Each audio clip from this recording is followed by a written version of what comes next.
My channel is sponsored by Warby Parker, which means we'll hear more from them somewhere in the middle of today's video. I am genuinely devastated about this. Like a real stab to the heart about a change in leadership at a trillion-dollar corporation. And obviously the change in leadership thing is not the real cause of the emotional damage. Emotional damage! It's actually the death of the games industry that I know and love coming at my face faster and faster and faster and faster as the years go by, and that sucks. I will catch you up on the news first in case you missed it, but then I have to make the case that I can't say with certainty that we will ever get video game consoles ever again. In case you missed it, Phil Spencer is officially retiring as CEO of Microsoft Gaming, and with him, Sarah Bond, the Xbox president, has resigned. Phil's departure message posted on Microsoft's website reads, "Last fall, I shared with Sacha that I was thinking about stepping back and starting the next chapter of my life. From that moment, we aligned on approaching this transition with intention, ensuring stability and strengthening the foundation we've built. I'm also grateful for the strength of our studio's organization. Matt Booty and our studio's teams continue to build an incredible portfolio, and I have full confidence in the leadership and creative momentum across our global studios. I want to congratulate Matt on his promotion to EVP and Chief Content Officer. Most of all, to everyone in Microsoft Gaming, I want to say thank you." He does go on to talk about his legacy at Xbox and the community and the players. I will leave a link in the description where you can read it. Obviously, I cut a lot out of that. But I honestly personally do think that Phil specifically really cares about video games. He was at Microsoft for some 40 years. He played and loved video games and engaged with fans, things that are virtually unheard of for a CEO. While parts of his tenure are worthy of criticism, it's also worth noting that he got Xbox out of the hole that was Don Matrix's Xbox One conference. Ladies and gentlemen, introducing Xbox One. TV, TV, TV, TV, TV, TV, TV, sports, sports, sports, sports, sports, sports, sports, sports, sports. New dog model is taken from high-resolution scans of an actual SEAL Team service dog. And he pushed for backwards compatibility, so... But really my point there is that I never felt like Phil was just like a nice face and a fake gamer CEO branding thing. I think he largely did his best under the reins of Microsoft, a company who never really cared about Xbox all that much. It was a profitable part of the business, sure, but not by a significant margin, and increasingly appearing less and less profitable by comparison of the ever-expanding AI division, which we will get to. Along with Phil retiring, Sarah Bond, president of Xbox, has also resigned, as said. She did not post an official message on the Microsoft blog about this, instead choosing to post something on LinkedIn a little later. Sarah wrote, "I'm incredibly proud of what we built over the past 8+ years. PC and cloud gaming are growing faster than ever. Our next console is well underway, and together we've helped lay the foundation for a more open gaming platform that spans devices and reaches players around the world. When we announced our intention to acquire Activision Blizzard in 2022, I committed to helping lead Xbox through what would be a critical period of change. Over the past 4 years, we've navigated that moment together and positioned the business for what comes next. We took on some of the biggest challenges this organization has ever faced and did it as one team. With that, I've decided that it is the right time for me to take my next step, both personally and professionally. We're living through a transformative technological era that will shape the next generation of our industry, and I'm energized by what's ahead." While she did not say this, to me, that translates very professionally to, I'm not here for Xbox's transition into the AI era, though she did mention that she would be staying on as a special advisor, talking to the new head of Xbox, Asha Sharma, to help ensure a smooth transition and set up the organization for continued success. Corporate speak is my number one ick at this point. Anyway, this is where we get to Asha Sharma. But after this ad read, which is also going to be extra weird, this was supposed to go in a video that was about movies, but because I really wanted to make sure I spoke about this news like ASAP, and the ad spot was contracted to go up this week, I had to shift the ad spot to this video, so there are references to cinema that won't make any sense. Here's that. You know what I forget to take to the cinemas way too often? My glasses. Now from Warby Parker. It's a real problem for me. I'm short-sighted, so sometimes I have trouble with TVs, but literally always with cinema screens. And I genuinely, no joke, just got these ones from Warby Parker specifically because the big lenses are like so good for movie going anywhere. You look perfect clarity. IMAX, no challenge here. I picked them out online using Warby Parker's virtual try-on system and then ordered them also online with my prescription details. These ones are called Braden and they are wide frames, clearly, with polycarbonate lenses, but they also do have loads of different options, all designed with Warby Parker's in-house design team and premium materials. Glasses start at just $95, including with prescription lenses and anti-reflective and scratch resistance coatings. You also get free shipping, free 30-day returns, and you can use vision insurance or FSA/HSA. My favorite part though, which has also made me like a lifelong customer outside of the great quality, is that every purchase helps provide vision care to someone in need through their Buy a Pair, Give a Pair program. Every time that you buy a pair of glasses through Warby Parker, one is donated to someone in need. So shop for your very own frames, including these, if you like, by hitting the link in the description or scanning the QR code that is somewhere on screen to find your next favorite pair. So the new head of Xbox, the EVP and CEO of Microsoft Gaming, is Asha Sharma. I've said this many times that if you want to know what's going on at a company, what their intentions or goals are, look at whoever they hire in leadership positions or who is on the board. Asha Sharma comes direct from Core AI. She started in marketing at Microsoft, then worked at a startup called Porch Group, then went to Meta as VP of product overseeing Messenger and IG Direct, joined Instacart as COO, then went back to Microsoft to head up Core AI. She's also a board member of Home Depot?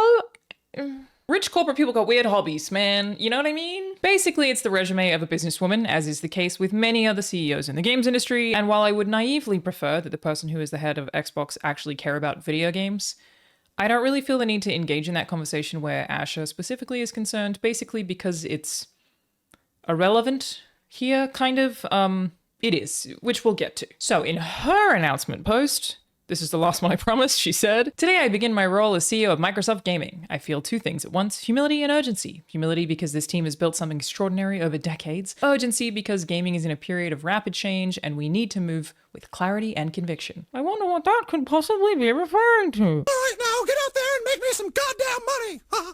She continued, "Gaming now lives across devices, not within the limits of any single piece of hardware. As we expand across PC, mobile, and cloud, Xbox should feel seamless, instant, and worthy of the communities we serve. We will break down barriers so developers can build once and reach players everywhere without compromise. We are witnessing the reinvention of play. As monetization and AI evolve and influence this future, we will not chase short-term efficiency or flood our ecosystem with soulless AI slop. Games are and always will be art crafted by humans and created with the most innovative technology provided by us." I did cut out a fair chunk of what she said here, specifically because, again, it's corporate pandering and the actual goals are very blatant. There is absolutely no reason for Microsoft to assign a CEO with 2 straight years of AI-specific experience unless what they're actually focused on is how to make the Xbox brand more aligned with AI and the hardware restrictions that have come from the AI boom. If you would like to watch a very comprehensive breakdown of the current AI market, go watch this video that's on screen right now. Link will also be in the description. If you'd like the shiny propaganda version, look no further than Ash's most recent presentation. With every platform shift, it redefines how we create. Computing made it personal, cloud made it connected, and AI makes it ubiquitous. And that is changing how every company needs to operate. We just need to imagine the world as every application becoming an AI application. I would say think at a much bigger scale than what we have before. Basically, in case you somehow hadn't noticed, which is sort of unfathomable considering how goddamn aggressive they are, every single Microsoft product or service has AI integration right now. Literally every single one, arguably bar Xbox. They openly admit that their focus is on becoming an AI-first company, the center of which is Microsoft Azure, which surpassed $75 billion in revenue for the fiscal year, compared to Xbox's $23 billion. $23 billion? That's basically only $1, which is basically only 1 cent, which may as well be a slap in the face.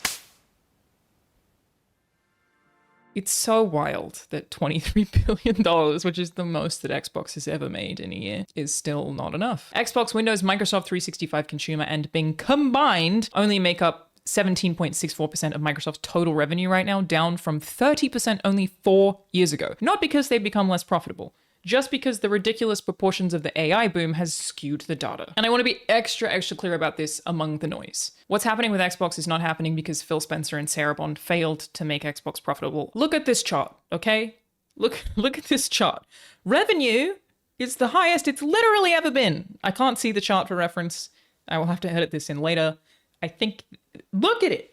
Such huge revenue compared to every other year ever. This has nothing to do with Microsoft not being profitable. It also has nothing to do with PlayStation or Nintendo, which a lot of people are also suggesting. Frankly, it has nothing to do with Xbox, even. People will point a lot of fingers, but this happened solely because there's so much money being handed around in AI, and Microsoft is one of the juggernauts in that space, and it has shot their company valuations through the roof to the extent that it's all Nadella seems to care about, who's the CEO of Microsoft. This is the real reason I'm sad here too. It's not about losing Phil specifically. It's not like I'd have had no reaction to that, but it isn't the cause for my genuinely sadness. It's that it's officially Xbox becoming an AI company. A brand that I have known and loved for a very long time, which I know is silly in the grand scheme of things. I'm wearing a Halo shirt. In fact, I wear Halo shirts unironically 50% of the time.